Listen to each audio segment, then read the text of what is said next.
Muziki Moment was brought to you by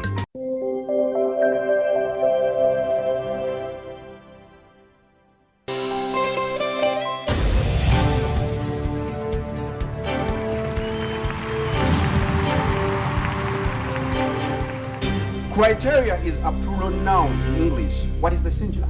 Criterion. On which exact date was the Uganda national flag first officially adopted? On 9th October 1962. Who is the current Secretary General of the UN General Assembly? Ban Ki-moon. A lactometer measures the density of which substance? Milk. What is the color of the disc right in the middle of the Uganda national flag? White. In which country was ice cream invented? Iceland. Wrong, the answer is China.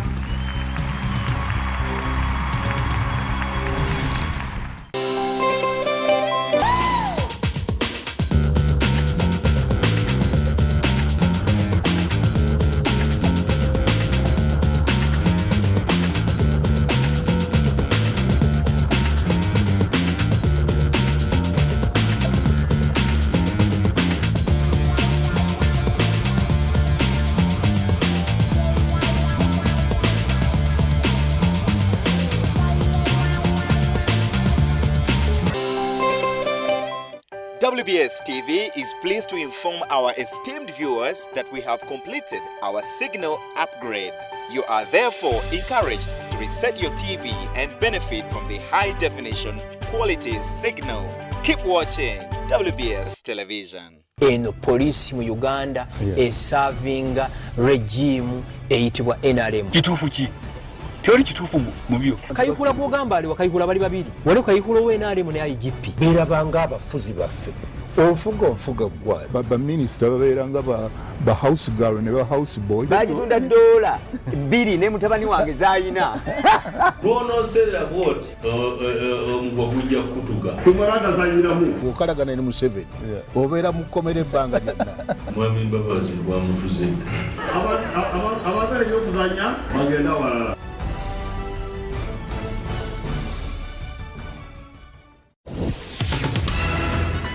This weekend on WBS TV.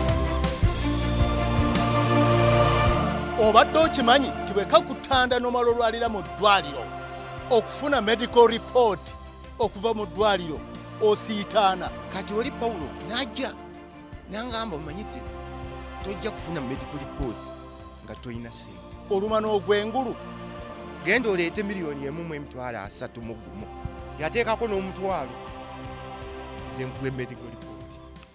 vumbula ku Lwokuna luno nange Drake Sekeba ku WBS television kwokka olabe ensi bweri.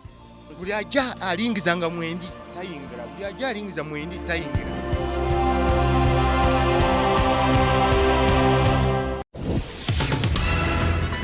This weekend on WBS TV.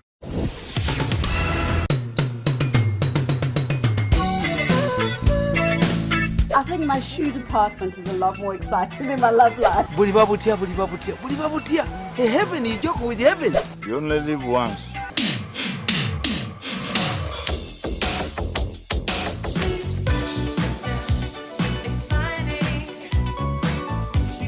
Don't miss all that and so much more only on WBS.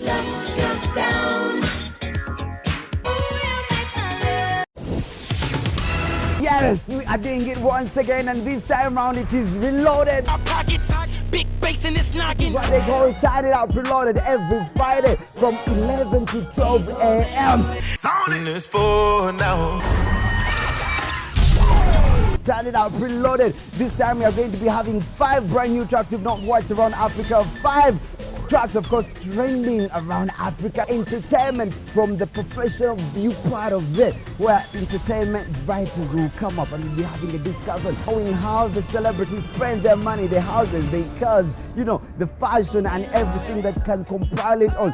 And again, I'll be telling you what's up, where you should be going to hang out. And again, not forgetting, we'll be having DJ Fiki, Selector Fiki, who'll be mixing it up. 1 hour of entertainment with me, Lizzie Andrew Anderson. Turn it up, reloaded. You are watching WBS TV.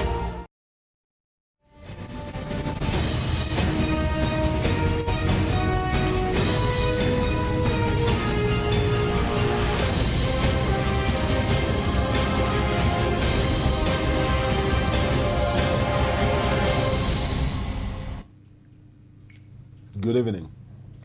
It is the face-off Friday night. I have a full table. And while I go before I came to the show, I just had in my mind a conspiracy to make them sing. And I wouldn't sing. I have Chaz Romshana on the extreme shiny head. Welcome, Chaz. The Almighty God is great. Yes, right next to him is Morrison Ruaka Kamba. Welcome. Thank you. I was at a session this morning and people alternately called him either doctor or honorable. And he didn't object to either. He actually gleefully took them in. No, I said honorary. And I have David Pukol. And he was a minister of state in the other leaked cabinet. Which one? Who? Rockacam. No, I didn't see the ministers of state in the leaked cabinet. I only saw the full ministers. So actually, it is not leaked. Viewers. Good evening, David. The cabinet wasn't leaked, actually. It didn't exist. You have become a Ofonopondo. Well, Ofonopondo is my friend. And Richard Baguma, welcome. A good evening to you viewers, and it's 34 years ago today. And Richard was the minister for what? Wasn't he a state minister in the leaked government? Actually, I have had the opportunity to be given a ministerial position, not in the Uganda government, but in another government, which I didn't take. In Makerere? And there is evidence on the table. Right, viewers. It is 34 years since the fellows went and attacked a government of Uganda facility, and were not charged for treason for it, and subsequently became government, and it has been legitimized.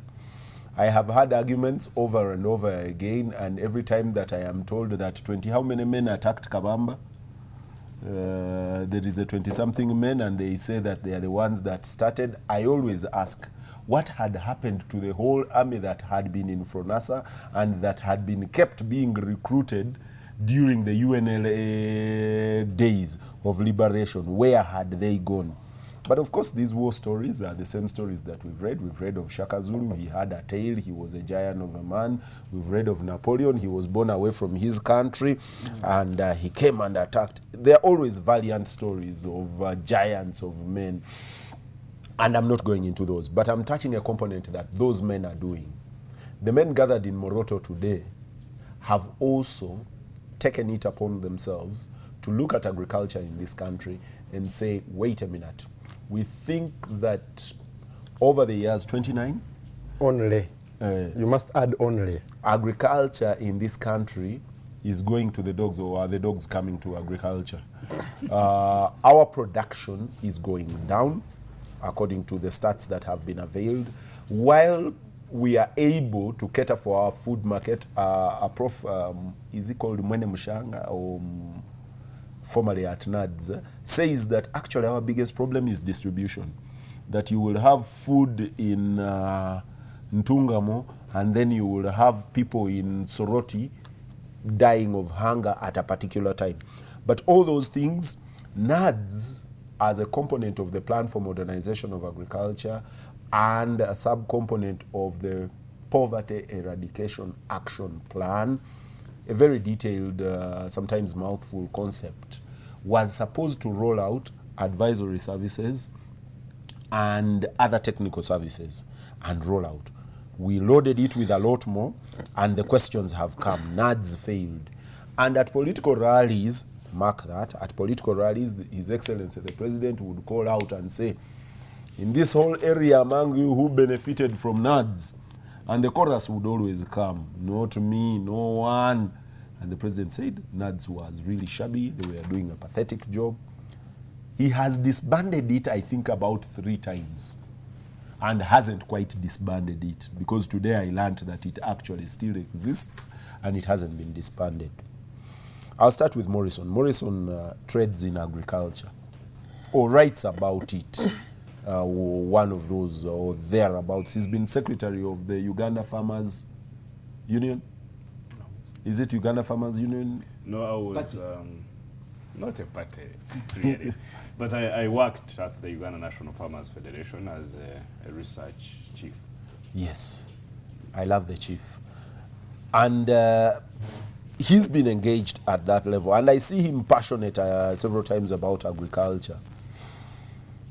Morrison, tell me the move of taking, I know that you and I and David were at a debate where this was fairly discussed this morning, and several views came through, and sometimes I'll be at pains not to say what was said there.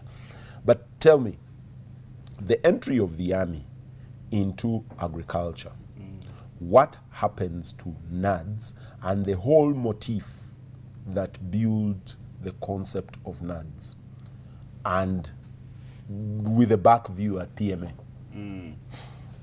Well, first of all, we need to understand that it was on the 7th of July 2014,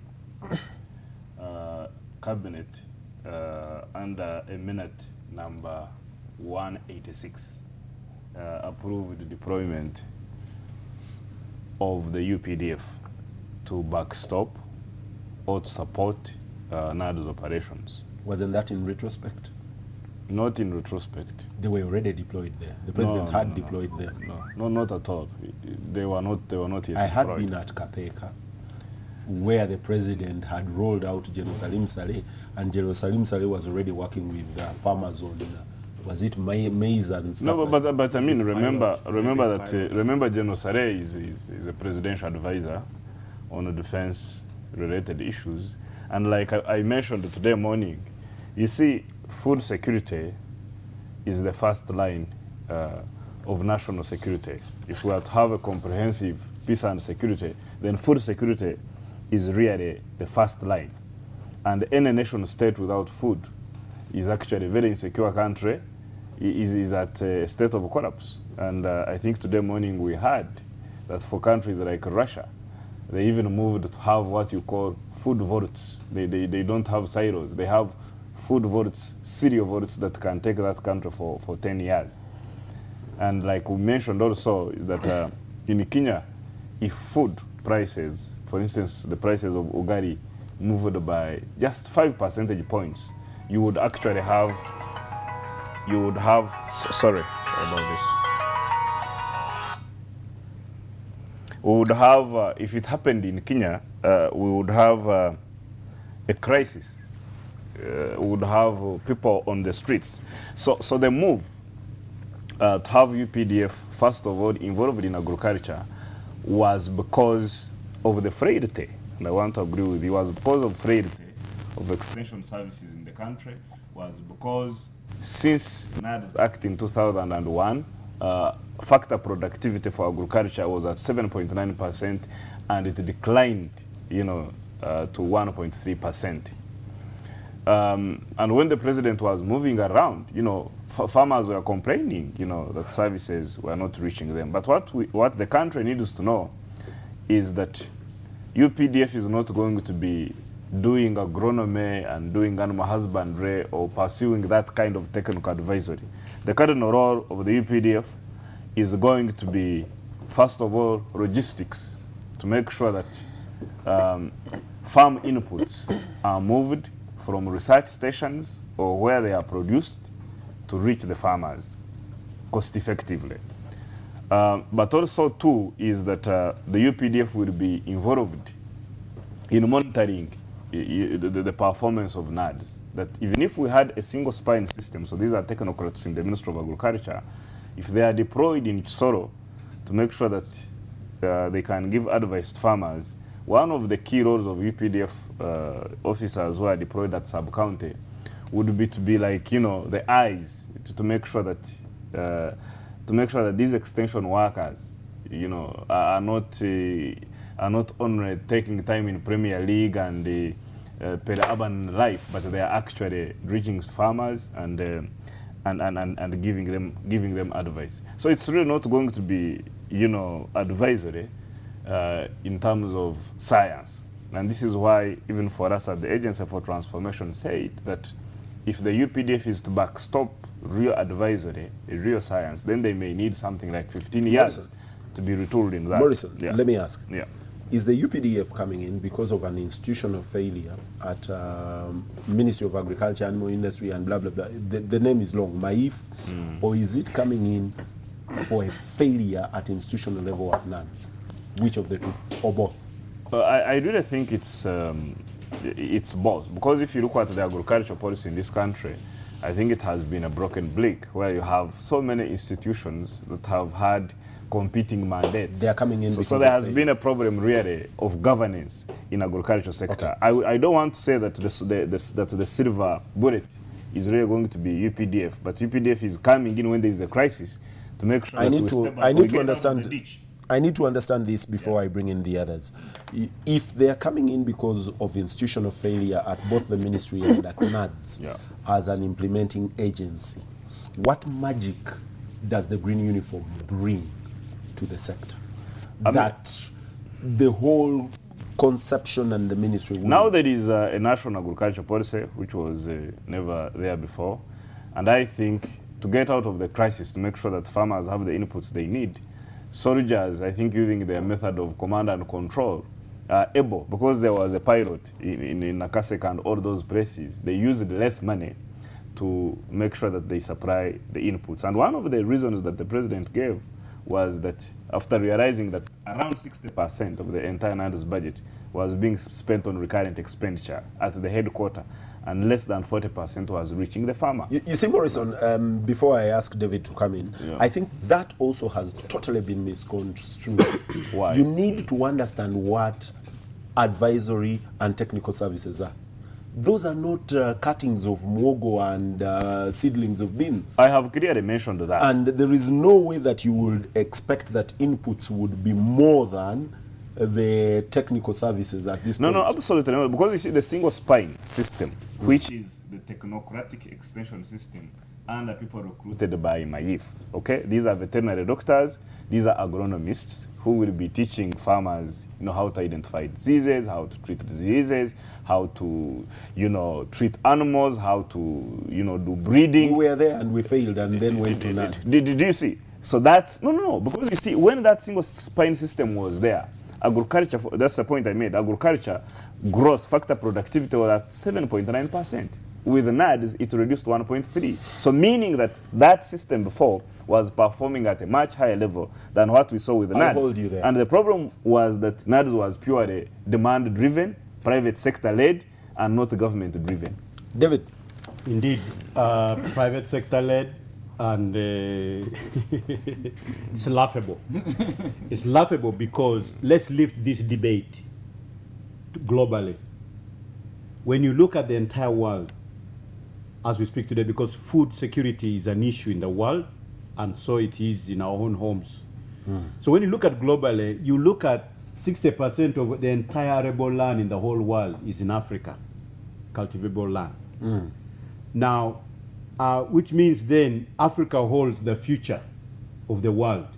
Yet actually it is Africa again which imports food up to $35 billion per year from other areas which don't have arable land. That's the crisis. When you come to East Africa, you find that Uganda, where we are, which we are discussing again, 46% of the entire arable land in East Africa is found in Uganda. Now, therefore, agriculture should have been a comparative advantage of Uganda in this region as a food basket. Now, the tragedy we are dealing with now, maybe what President Museveni and his handlers are grappling with, actually fumbling with now, is the fact that, the unpleasant fact that under the NRM period, although the agriculture has remained the mainstay of up to about 85% of our population, or in terms of family households, rely on agriculture, employing up to about 73% of the labor force. You find that this sector today, its contribution to the GDP, the growth of the economy, is only 21%. Now, how can so many people be made to produce so little, to contribute so less in the overall economy? So the exclusionist policies of this government have succeeded to exclude a majority of people because from the economy, because they have withheld investments in agriculture to less than 5% for the last 20 years or so or more. So when you don't David, invest, haven't we actually hit 7%? What does that mean? I'm talking about trends in the last 20 or so years. So when you put the average, and when you withhold investments in that sector, where many people are, and then you transfer the wealth from the majority of the rural folk to these people who are in telecoms, who are in banks, who are in the service industry, because you are removing taxpayers' money and then giving 10 people in my parish when it first began, Banobagawale. Now, how can the wealth of 10 in my parish become the wealth, the wealth of all? Abarata kere, abarata dada, you know? So which school did you go to? That the wealth of 10 people become abarata kere, you know, abarata dadang, you know, that Bonaga Gawale. So besides, I hear you said dang in it. Besides the sheer lies in this thing, and I'm saying actually NADS is too deformed to be reformed. That's the point I'm making. Okay. Because it is David, hold there. If you say NADS is actually too deformed to be reformed, and I want to explain you do not differ with the head of state. And the head of state says, well, NADS has a problem, and it is problematic. So we are moving this component and bringing in the forces to come and correct what is wrong. That's the point I'm explaining now. Aren't you there with him? Now, this is deformed by who? Because it has now become a trend. 201 when it began, okay? Of course, they are successful, they are succeeding programs, there are preceding programs. And Tandikwa, Wanabagawale, name these things, modernization of agriculture. Each time it is a failure, you pack aside and then come with a new cliché. And then you come with a new cliché, you know, to attract people. But it has become a trend. A year preceding election, the president always comes and says it is a failure. Before election is around the corner, when the clouds are forming, and the weatherman's report says the rain is about to come and the elections are here. So if you see 206 also, 205, if you see 210, 211, David, I need to understand. Let me now tell you the defects. What is wrong with the army now? The defects, first of all, you undermine the pooling of resources by farmers through their cooperatives to address issues of production, issues of marketing, so that they can access distant markets and get good prices, issues of transportation, issues of storage, issues of credit. Because in the cooperative, you would get part of your profits now, and part is kept by the cooperative society as part of your input for the next season, and also in terms of storage.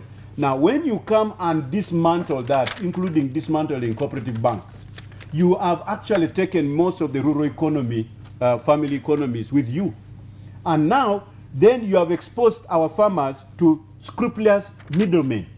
I wish they were even middle women, but middlemen are terrible. The off-gate prices are completely depressed. And the farmer who's toiling, waiting for 4 months, 5 months for his crop to get ready, who's braising snakes, dew in the morning, rain, and so forth, does not get good returns for their produce. Instead, when I heard last time, the big man's daughter was one of those exporting maize grain without a maize garden.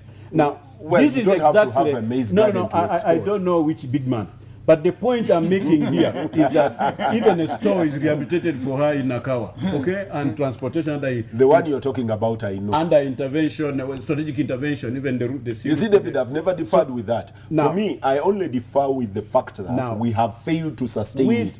If they put David Purukol, Romshana, Ruakakamba there, and it was able to spur the markets, and Kivazo would be able to sell to Ruakakamba and it becomes marketable. It doesn't matter who finally sells it. It doesn't matter. In Teso today, because of this middleman, a lot of potatoes.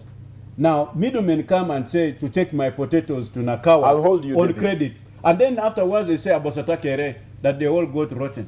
So they come with stories. Doesn't that sound like Bonaba Gagawale? No, there's a new cooperative now under the NRM called Abosata Kere. I'll hold you there. Richard, they're all rotten. I was talking to an old man. One I told you just before when you asked for 90-year-olds. And he always puzzles and marvels about this generation. He says when he grew up, there would be community dips for cows. and they'll be governed by the single spine agricultural officers at counties or districts. They would say, on this day we are whipping our cows to the deep. And there would be controlled pest control. There would be all manner of extension services. And he says that delivered for them at his time. And he says this day, when you and I and everyone have been allowed to do privately lead agriculture, everything has fallen apart. And he says, what went wrong? Is that what the UPDF is addressing? To go back to a single spine agriculture setting, and then you have the army to whip you like the kiboko in the coffee? You see, I'm enjoying a product of agriculture. This is coffee. This is locally grown coffee. I've also had the opportunity. I suppose we don't import coffee. I suppose. I've also had the opportunity. Okay, we actually do. Nescafe. To live in countries outside here, which are famed for agricultural output. In those two countries, and I can talk about them. One is Norway, one is Switzerland. I've lived there, and I've interested myself, particularly in the cows business. I think just because of my background. Now, agriculture. I'd be surprised if you did coffee. Agriculture in those countries is actually subsidized. Yes. Yeah. So I don't understand the problem with having subsidy in whatever form. But I also want to agree with David. Their land is not that arable. So it's not about arability of land. They produce much more than they need. They actually dump here. So governments there subsidize agriculture. It's not about the ability of agriculturists to make profit, to produce profitably. They don't. And two, they are not. It's not arable. Their land, but they grow and have more, and they even send to us. Are there things to learn from there? Are we misdiagonizing our problem? If we want to keep it peasant-based, if we want to, I mean, we need to ask ourselves. Then two or three, food is a security thing, food security. But you see, in the long term, it's not just about food security. It's about nutrition security. So it goes beyond food, just food. And we know it's about production, it's about distribution, it's about storage, it's about preservation, but it's also about preparation and consumption. So I think there is a reasonable misdiagnosis of the challenge that we face, especially by us, the elite. The other one for me is that food is also an instrument of diplomacy.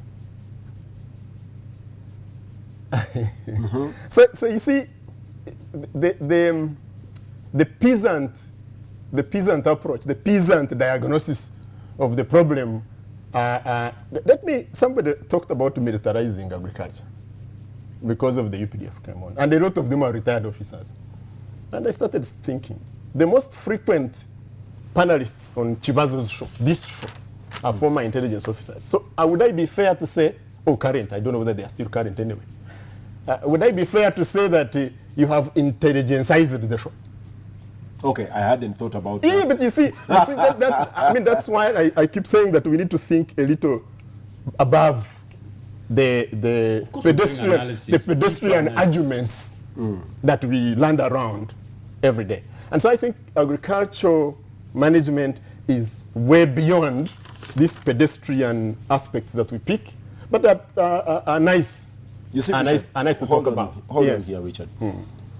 This morning, with quick observations. For me, I don't care if the UPDF is engaged in agriculture. I actually would want them to be more engaged, because if you do not have war, if you do not have borders threatened, you have redundant labor in the UPDF.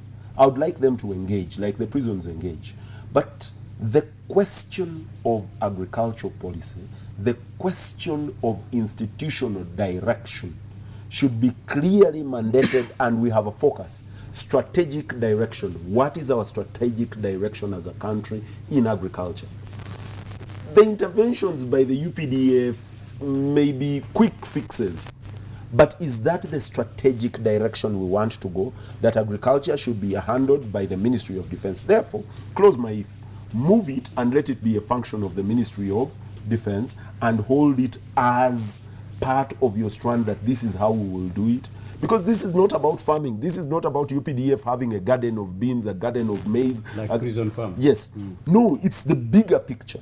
It's thinking this country. Do I need mangoes? Do I need oranges? Do I have the roads? Do I have the silos? Do I have the things that will spur my agriculture to take me to that level? Do I have the interventions, be them underhand like the WTO doesn't want, but all other big players do? But you see, you asked a very high-level question, and then you made it pedestrian by bringing the questions, close my if, go to defense, and that's where we kill it. That's where we move from that level, and we come back to this, what I will keep calling pedestrian level. That we start even talking about closing my if.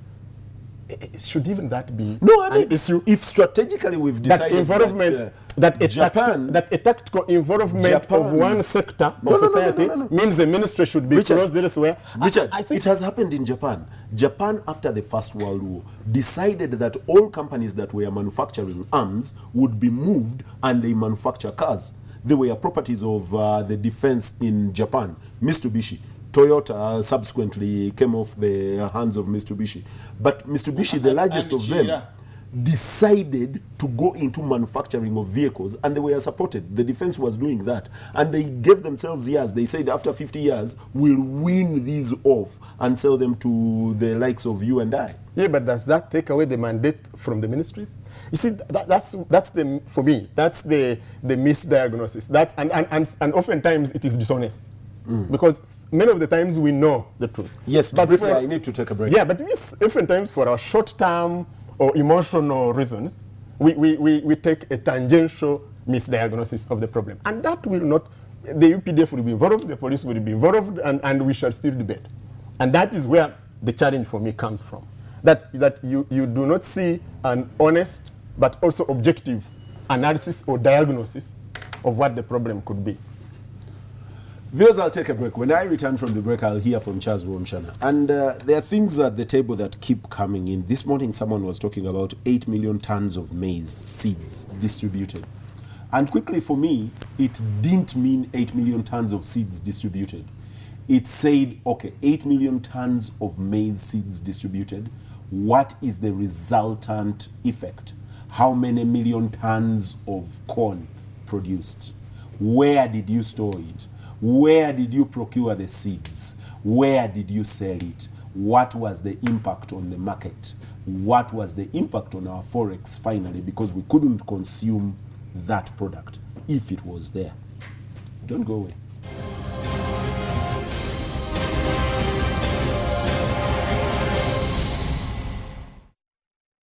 Health Center Point Services tuli bakugu mu kujjanjaba endwadde ez'enjawulo nga tukosa eddagala erijjanjabira mu byokulya. Tulina ebyuma ebikebera buli kitundu kya mubiri gwo era nga biva Bungereza n'Amerika. Tujjanjaba endwadde ez'enjawulo nga sukaali, sickle cells, ania, abagwa ensimbu, pressure, cancer, abalwadde b'ensigo, abakyala n'abaami abatazaala, abalumwa omugongo, okusannyalala, abaami abanafu mu nsonga z'amaka, abalwadde b'ekibumba n'endala nnyingi. Zange London Chambers, Wilson Street, okuliraana Pioneer Mall, room 14 ne 15. Tukubire ku ssimu okumanya ebisingawo.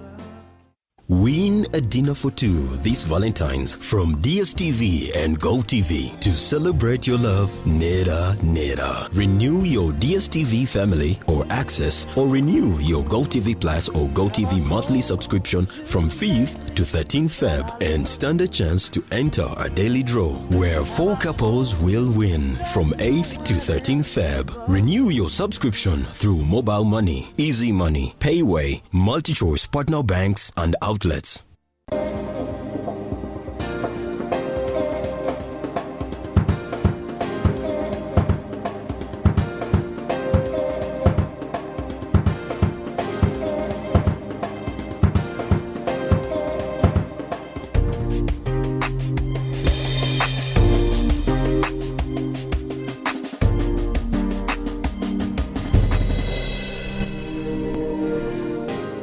Stop chasing bonuses that don't last. Bonga Forever Ever from Uganda Telecom never expires and gives you up to 100% guaranteed bonus every time you load airtime. Simply dial *100#, select Bonga Forever Ever, and talk and text all networks with the bonus that lasts.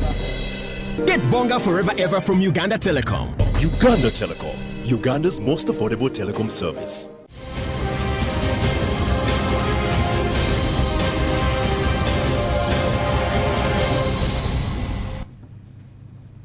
It is the face-off. Friday night, Peter Kibazo, Charles Romshana, Richard Baguma, David Pulko, and Morrison Rwakakamba. And we are talking food. We are talking agriculture. We are talking that industry that ultimately is who we are. Charles.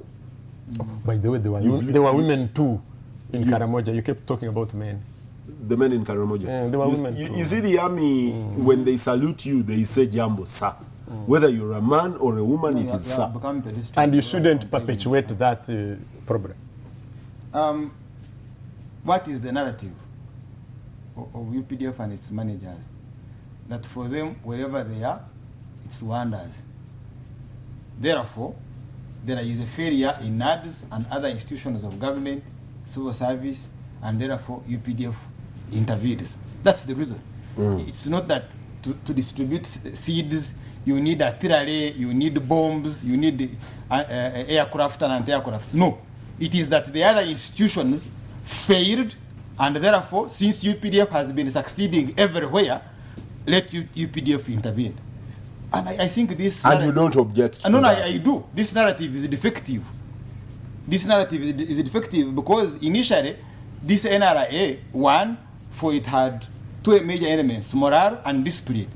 And morale was to do with welfare and salaries, and then discipline was to do with training. Now, these collapsed with corruption because they went to modernization and procured equipment that is not appropriate, that has no consumables. You find you have a tank, you have no fuel, you have no... And they are not performing well in the exterior. They could not beat RPA in Kisangani, they couldn't beat Angola in Chitona, they couldn't beat Zimbabwe in Kinshasa, and they have even failed to neutralize Riak in South Sudan. But they've kept you alive. No. That you see, this is an internal affair. To say that you have chased LRA... And so is agriculture. A minute. So is agriculture. Carry on. Maybe you haven't listened to Baguma Richard when he's talking about pedestrian business. When they talk of internal affairs, that is police. The business of insurgency, terrorism and counter-terrorism is a police function. But fine, the army could have helped. Even the disarmament of Karamoja, by the way, is supposed to be a police function. Because it's an internal affair. The mission of police is to secure our borders. But can UPDF stand against Tanzania army? Can it stand against Kenyan army? Can it? I need you to go to agriculture. Yeah, so if you have not performed well, or if there are question marks on your core mission, how then do you lend a hand in a mission where you are least prepared? Now let's go to agriculture. What is the history record of UPDF? Look at General Sare and Brigadier Kamwesiga with the death or the demise of Anyankwere Kweterana. There was Anyankwere Kweterana and it's no more. Cooperative. And it's no more cuts of General Sare and Brigadier Kamwesiga. And this is UPDF. You see, NADS, as part of the larger plan for modernization of agriculture, is a component. The only difference is that with it has money. There is ready cash with it. And it brings you directly in direct contact with the voter. So that's why NADS and like the other programs became very critical, because it brings you the voter in a specific village, and therefore you have a campaign manager, the one you have given money. And the president became the NADS officer. You would go to prayer and say, now for you I have given you a hatchery. For you, I have given you a pickup. If it's a plantation, and say, for you, I have given you this. Now I want you to give this sub-county bulls. And they give them bulls, they give them cows. In other words, the distribution of those items or facilities was for elections. And therefore the intervention of the presidency in NADS, in my view, killed it. Of course, there was this business of corruption, but it was tolerated corruption. Otherwise, you could have stamped it out with intelligence of a GISO, of a BISO, of CID, how can someone fake up an ADS farm and show it to the president and you don't pick it? This information is available. Now, whenever you got it, what did he do before he banned, he bans? Now, then we got technologies. These are complicated technologies. And in my view, they have also had a side effect because they are killing indigenous seeds. So in the long run, you will have, because like my late mother used to keep seeds from harvest for the subsequent season. Now it's no longer there. It means that in the next season you will have to go and buy. And because they have killed our indigenous seeds, and it means that the voter, the peasant, is going to be vulnerable to the seed supply. And you're holding him at ransom. And whom is he going to be looking at? This UPDF terminal that you're going to put in the village. Because that's the main objective. Sub-county, village, and then village. And so if you are not singing properly, if you are not singing yellow properly, then probably you will not have seeds in the long run. So you have vulnerability, which you need to look at. Now, there is a question you raised of corruption, of procurement, that someone has distributed 3 million cassava cuttings from who raised that first. And you're talking about, because there is one farmer alone who got 3 billion shillings in supply, who identified him, who procured from them. So you find that the major motivation is to have specific people who will supply seeds, who will supply these technologies. And in the long run, it ends up like the original UPDF, where you have classified votes, and you know what they do with classified votes, classified expenditure, problematic. We have had corruption in procurement of equipment, junk helicopters, and those helicopters that crashed in Kenya, money. So you find that NADS in the long run is going to be a fundraising facility, because it's going to attract money from the white man, which is going to be on this component, and eventually it will be channeled it's in this fundraising basket and used to benefit campaign managers. Morrison, you've heard from across the table. Yeah. I want you to deal with quickly the impact. I mean, if guys have rolled out for close to a year, a season and so, is there palpable, measurable impact on the ground for the rollout? No, they have got a powerful monitoring tool. And I think for the first season, in areas where they have operated, there has been substantial increment in output, because farmers are accessing, what you call better seed. But the point I really want to make is that what the army is doing has been codenamed Operation Wealth Creation. Because you see, wealth has been differentiated from broader development, where broader development means that you have huge investment in public goods, like roads, for example. But people, even if you put a road, if people don't have money in their pocket, in their households, at the household level, then some of those roads become meaningless. So now it is a multifaceted strategy. But the other point I really wanted to make, that Procol... Hold there, Morrison.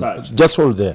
How does this differ with the original PEEP? Because Poverty Eradication Action Plan, one of the strands of it was Plan for Modernization of Agriculture. Because the concept was, if you modernize agriculture, then you generate income. If you give free universal education, be it at secondary, you leave the money in the pockets of the peasant. Yes. So, how does this differ with the PEEP? plans?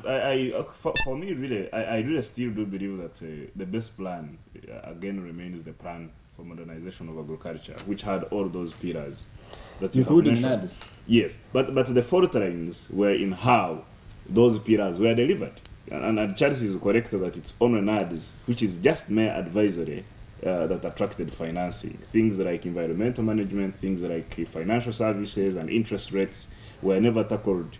Because they are not vote catchers. No, that's not really the point. So in implementation, because NADS actually, came up with some components on financial services that were not really well. But that's microfinance, which was also taken by General Sari. That were not well thought out. But what I really need to mention is that because of the fault lines in the implementation, if you look at the 2008 Auditor General Report, it actually shows that only 37.1% of the expenditure was classified as useful expenditure, meaning that 63% was actually eaten.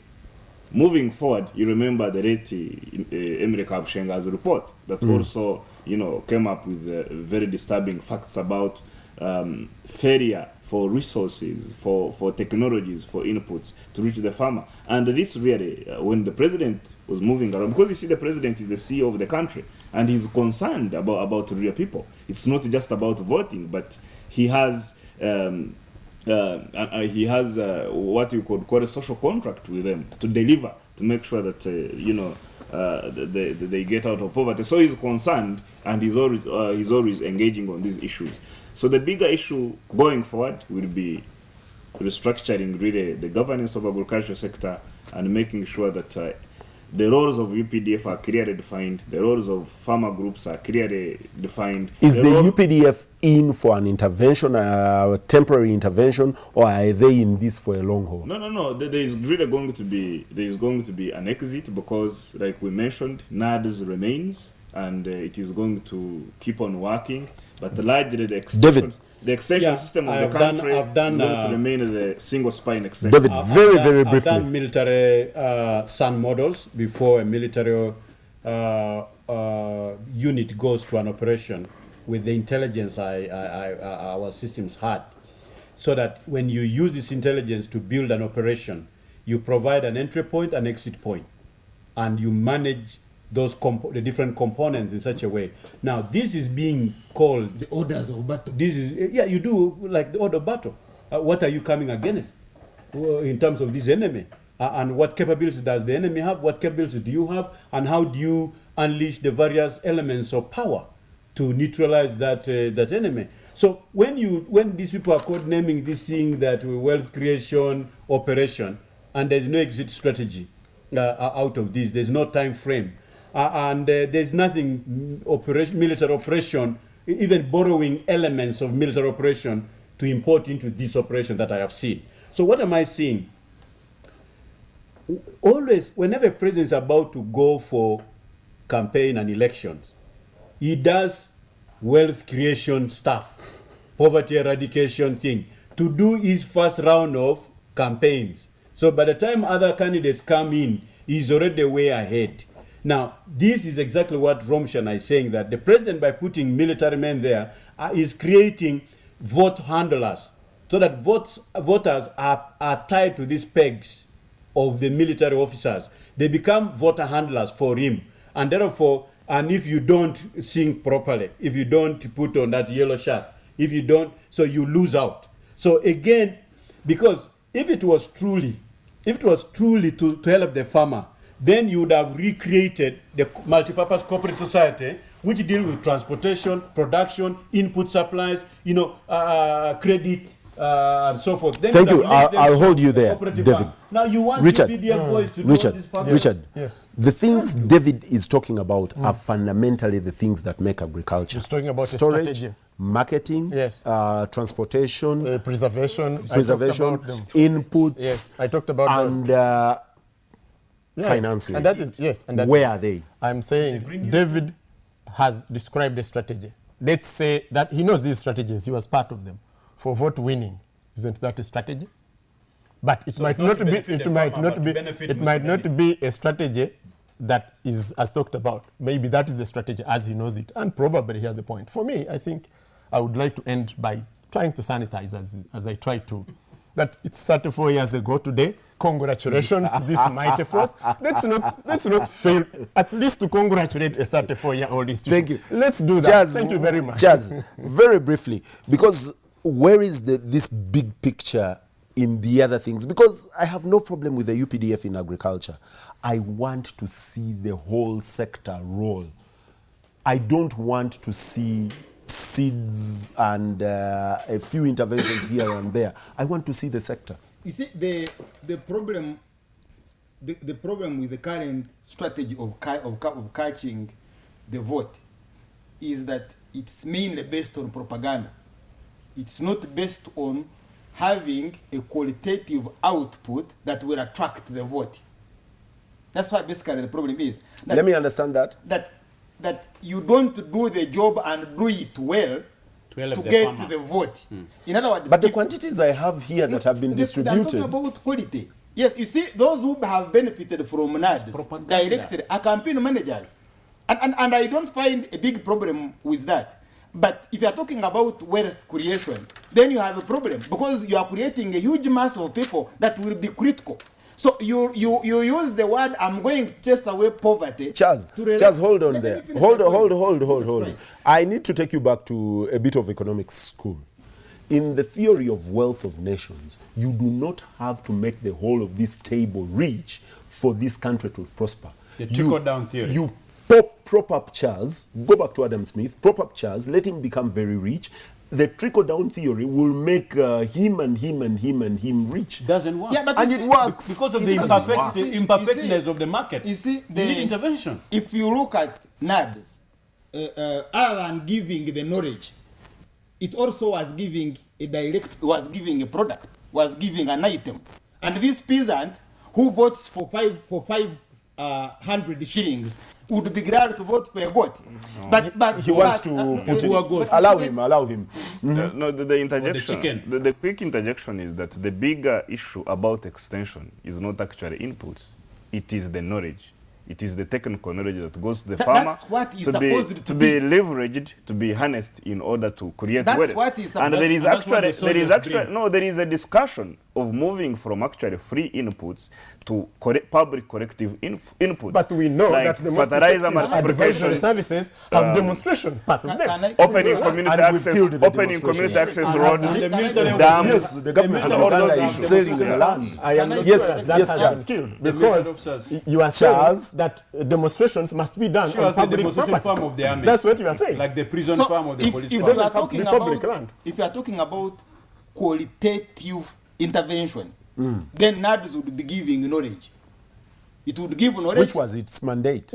But you see, giving knowledge doesn't benefit the politician because the peasant doesn't quickly appreciate that. But when you give a cow, it doesn't matter whether the fellow knows how to hand a cow. He has seen a cow, he will sell it. He has seen chicken, he will sell chicken. He has seen seeds, he will cook them, and he will give you the vote. Because in it there was money. And this is now. If that peasant is actually taught to handle these and receive them, what is the problem? Yeah, but you see, they have not done that. You see, NADS was supposed to give knowledge, give technologies, and give knowledge. Because you see, if Rwanda Kamba doesn't know how to look after rabbits, giving him rabbits, you see, like now they are giving seeds. Where there are gardens, where there is rain or what, they just give you seeds. But where they have bought piglets from a Peter Chivazo is going to vote. But it does not matter whether those piglets survive. You are objectifying our farmers. Our farmers are reasonable. Because they are reasonable. If they are reasonable, why do you distribute for them? No. There is something they call demand driven, because most of the inputs they receive, they have to be demanded. They emerge from a need. And this country is zoned. So there are two. So you cannot take coffee some places in this country. There are two elements that you have officers, the politician, nothing to do. There are two elements that the politician wanted to capture, where there was money, NADS and microfinance. And General Sare, Vice President Kazibwe, and a host of other teams, they captured microfinance. Now you go and check the mess there. The money is gone. They have now taken over NADS. The next thing we need to do is to wait the waiting of the country. So, well, viewers, we have to get out of here. So what I'm saying here is that it is about electioneering, and that's when you politicize this thing. Why now? Morrison, exactly. Why now? No, there are millions there are thousands. Morrison. There are thousands and millions of farmers who have accessed these inputs, and like today NADS reported, we have got a bumper maize harvest because of those interventions in this country. Look at tea outputs that have also increased. Questions about that. And also the other issue, by the way, the other issue is coffee, because all our coffee trees were old because they were more than 30 years. Now, because you give 200 of giving out coffee seedlings, now you already have coffee. Now Uganda's coffee exports. No. Now Uganda's coffee exports are increasing geometrically. So they are clear. Well, viewers, we have to go. This is a subject that we'll keep revisiting. I have interested Geno Saleh into coming into this show, and he told me he doesn't move at night, and I'm still seeking him out. Well, that's him. He stays very far from Kampala. He stays very far from Kampala. But I'm still interested in him and the other officers to be able to pick their mind on what it is. We may have to take the show to him with these gentlemen and sit and have a chat with him. Good night. God is going for him in Kampala.